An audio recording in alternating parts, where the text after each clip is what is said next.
Well, we got some tough times coming. We've been talking about my timing model, and things are going to get very, very difficult for a lot of people. But it's going to get worse. Government's broke. They've spent more than what they can. They're getting to the point where they can't even borrow anymore. And now they're thinking that they need to get into your pocket. Worse than they already have. We've got some great ideas coming out of Washington, just wonderful ideas. We're going to have a war on wealth. It's coming quickly, and you had better start thinking about what we can do. Need to get to a tax-friendly and business-friendly state. And there are still a few of them here in the United States: Florida, Texas, Arizona, Tennessee, South Carolina. These are places that really want your business. They want to do business. So these are places that you can probably migrate and take some of your funds. But let's talk about this, because we have some major problems coming. Let me go to my very first slide. Let's just blow this up again. So let's get a little history lesson here. So this goes back to 1913, a little over 100 years ago. Woodrow Wilson is president of the United States. The whole country is poor. We're basically agrarian. We all have a little garden in our backyard with some chickens. We're not too far off the land. All your neighbors are poor. We have a few millionaires. They are like few and far between, and they are like the epitome of what you can aspire to, but nobody ever. They'd be like our multi-billionaires today. They just don't have it. Everybody's poor. Nobody has a car. We have livings on the land.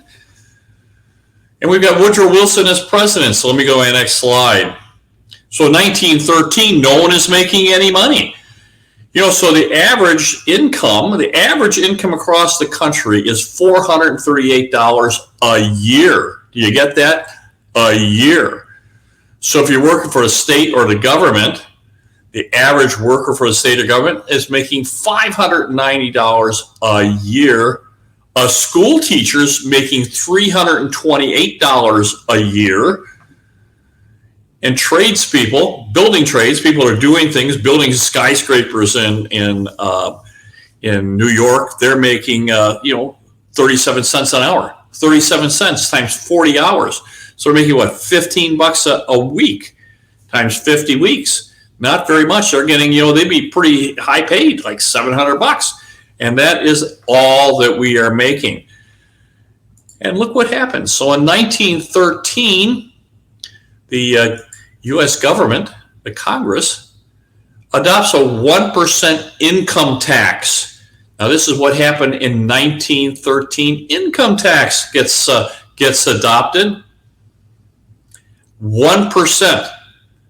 But the trigger point is $3,000. It's like 5 times what the average person is making. Nobody even gets close to making $3,000 a year. So it doesn't bother most of the people. Most of the people are totally unaffected.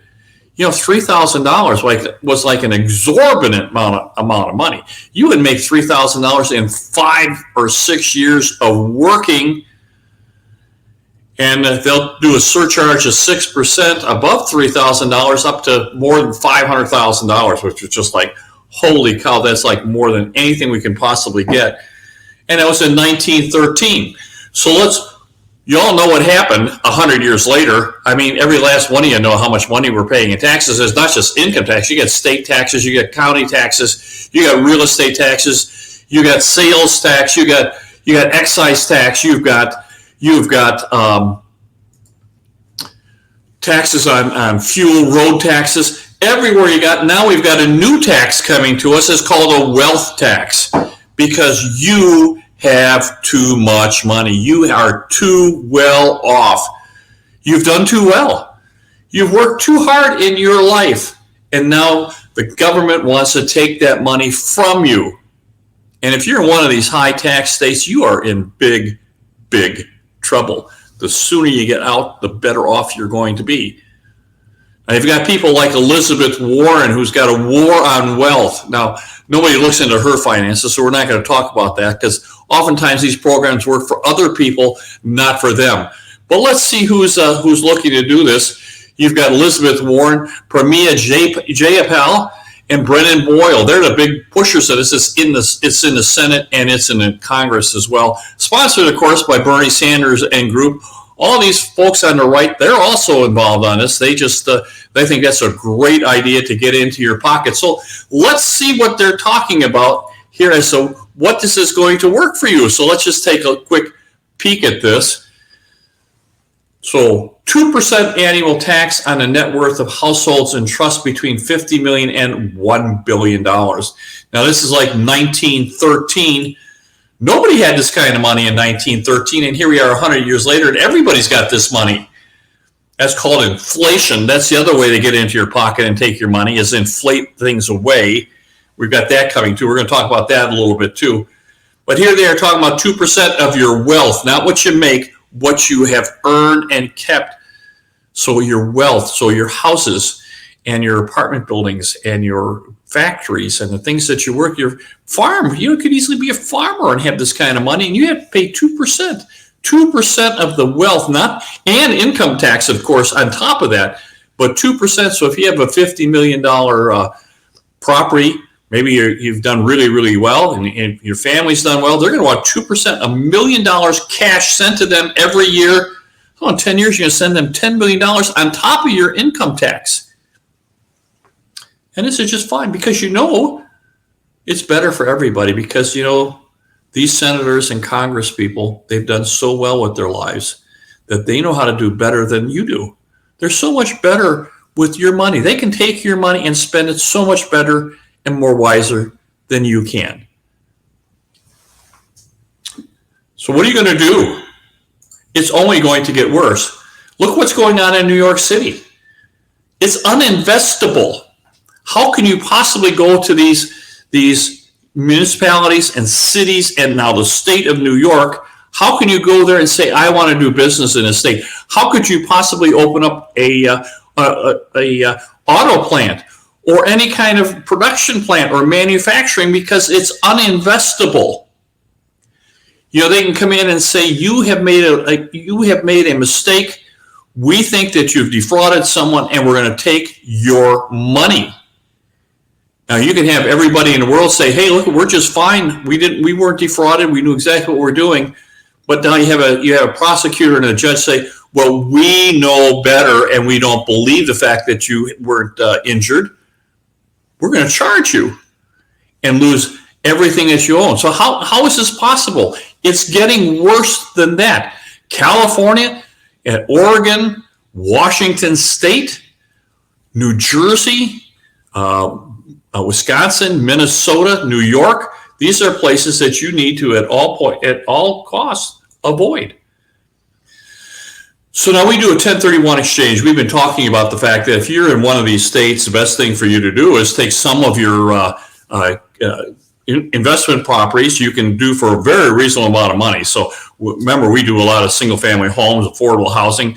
You can sell a property in California and buy one in Arizona, and it costs you about $1,200 to do the transaction on a 1031 exchange, and there's no federal tax implications on it because you're deferring that tax till eventually sometime where you have an estate or you sell it, but not trade it. So this is a 1031 exchange. It's a trade.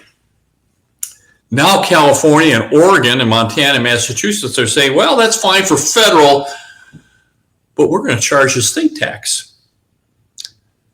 So it's only going to get worse. So if you're in these places, you have to ask yourself, what am I doing there?